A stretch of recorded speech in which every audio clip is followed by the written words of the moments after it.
ini saya sedang bersama Kak Firman selaku narasumber untuk tugas jurnalistik sastra Indonesia. Selamat malam Kak Firman. Terima kasih sudah bisa meluangkan waktunya untuk wawancara hari ini.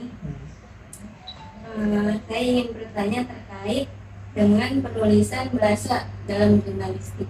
Jadi dalam nulis jurnalistik itu kan ada tata bahasanya tersendiri. Jadi menurut Pak Firman itu bagaimana sih cara penulisan bahasa jurnalistik yang baik dan benar? Bahasa jurnalistik yang baik dan benar sebenarnya emang benar tadi yang disebutkan kalau bahasa jurnalistik itu memiliki karakteristik sendiri kan. Yang pertama tentunya ringkas, padat dan jelas. Itu sudah cukup menggambarkan bagaimana seharusnya bahasa jurnalistik itu ditulis. Bahasa yang ringkas dan padat dan jelas itu dapat berpengaruh kepada pembaca. Karena kan sifatnya kalau bahasa jurnalistik itu satu arah kan.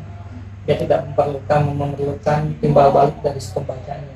Jadi sebisa mungkin harus ditulis secara ringkas, tidak bertele-tele. Jadi dalam satu tarikan nafas orang itu bisa paham.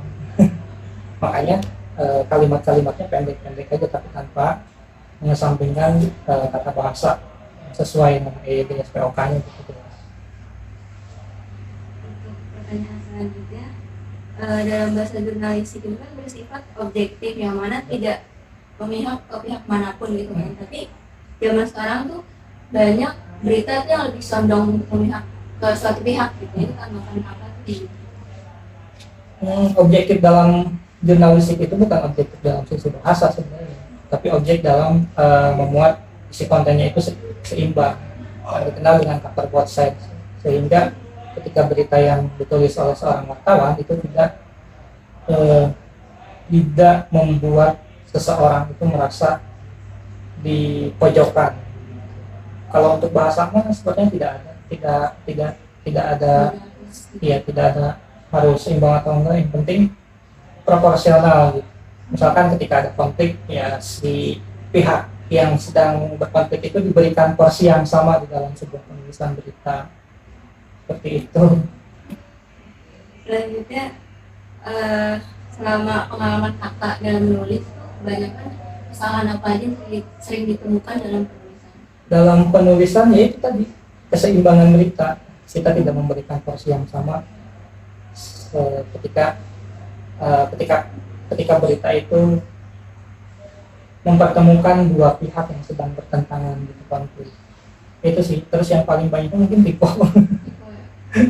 tipe sama ya tanda bacanya. Itu yang paling banyak diedit. Selanjutnya yang terakhir, kalau bisa ditemukan kesalahan di dalam suatu berita itu ada konsekuensinya nggak untuk penulis? Kesalahannya dalam apa? Bisa ada tipu, kebanyakan tipu, atau kayak ada hal yang nggak tertulis di dalam berita. Iya, kalau tipu sebenarnya kita harus paham dulu cara kerja wartawan.